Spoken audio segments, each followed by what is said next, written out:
Just because you signed all the paperwork for a car deal and you drove your car home, that doesn't mean you actually bought a car. That doesn't mean the deal's actually done.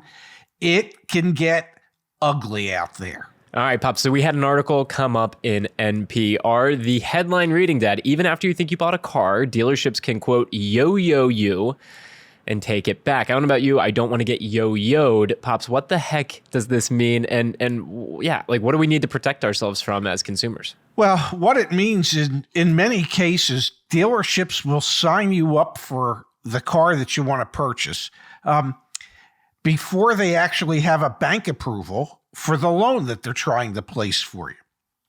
And somewhere in the paperwork is a thing that says, we don't have official bank approval, and it is subject to conditions set up by the bank so that they can call you back at any time and say, guess what? The bank didn't approve it.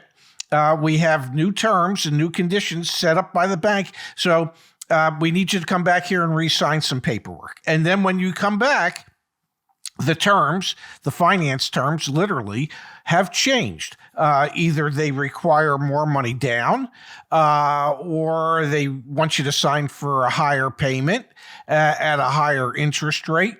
In many cases, it can border on fraud because they knew from Jump Street that they couldn't get the loan approved the way it was set up at the payment that it was set up for. So NPR documented the story of a woman named Courtney Johnson, and this happened exactly to her. And it happens pretty frequently, and hopefully you can shed some light on that, Pops. But from the article, it says, quote, in the Johnsons' case, the new deal raised the price of the car, paid less for the trade-in, and removed an insurance policy they had in their first deal. So you have a deal, you sign the paperwork. As a customer, you're driving off the lot.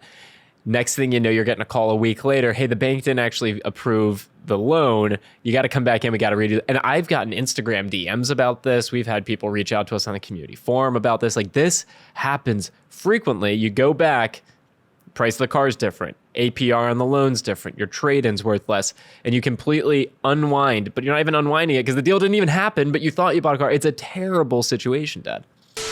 CarEdge.com, all sorts of free resources back there, Dad. Like what? Oh, I don't know. What's your car going to depreciate over time? How much is your insurance going to be? What should you expect to pay for fuel? It's all there. All that information in one place. Yes, and the reason the dealerships do it is that if they send you home with the car and all your friends and neighbors see your new car in the driveway for a week, and suddenly you're called up and you have to come back and re-sign paperwork. Well, the dealership's hoping that you'd be too embarrassed not to show back up with the car in your driveway. I have seen situations. I remember when I first moved from Arizona to Maryland to help run a Acura dealership.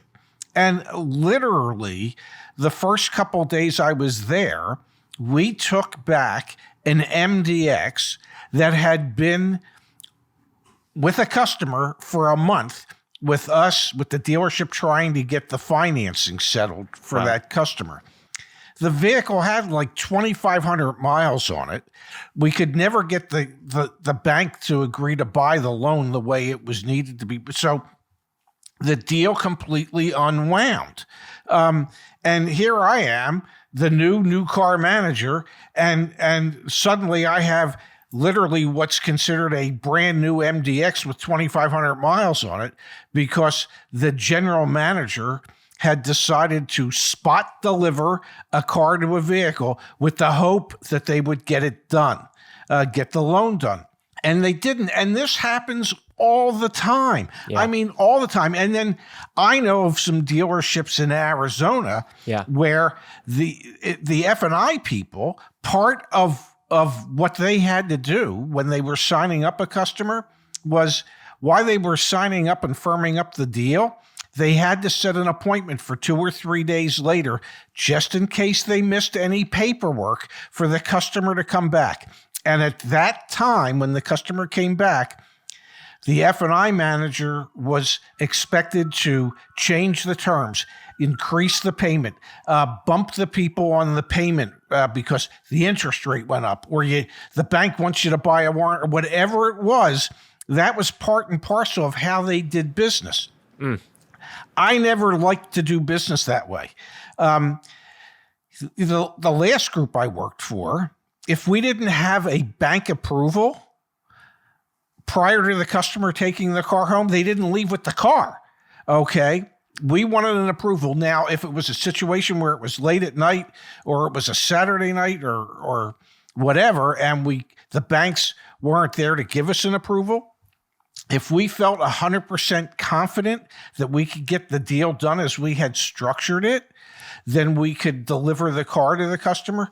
But otherwise, if we didn't have an existing approval for the structure of the deal as it was set up, the people were not going home with the car until we did, because we didn't want to bring anybody back and change the terms on them. It's just, it's not fun for the customer, and realistically, it's not fun for the dealership personnel that have to do it. Yeah, and take fun out of the equation. Fair. It's just not fair for everyone involved, especially when you could be talking, the magnitude here is not trivial. Like the price of the car changes, the APR changes, that'd be thousands of dollars for a customer who thought they bought something and now is getting wrapped in to all of this whirlwind of changes and things that they're confused by. Now, the FTC, Dad, they have these proposed rules. We talked about them a bunch last year, and we helped, I think, champion thousands of comments being left, as did others on YouTube and other places. Those FTC rules would protect against this type of scenario and others. And so it's important that, everyone needs to be aware. This is one of the unfortunate and deceptive practices that can and frequently do take place in the market right now. Having a pre-qualification from your own credit union for your own financing, that is one way to avoid this altogether. Not relying on the dealer. Rely on the dealer for the car. Do not rely on the dealer for the insurance, for the warranty, for the loan. You can do all of that elsewhere. That's honestly, I think, one of the moral of the stories here. And if you're a customer and the dealership is pushing for you to take the car home, say to them, before I'm willing to drive off the lot with the vehicle, please show me the approval from the bank.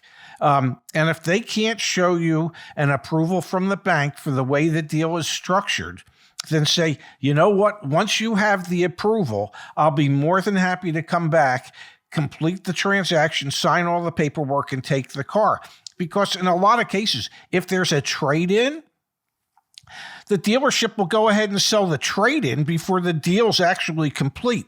And that just exacerbates the situation, whereas the dealership should never sell the trade until a deal is 100% finalized. You are penalizing the customer when you do that. So everybody needs to be cognizant of the fact that you want to make sure, as the consumer, when you're signing paperwork, that deal is at least approved by the bank, so that you're not going to get a call in a week or 10 days saying, oh, the bank turned down the loan, we need to talk to you about re-signing new paperwork.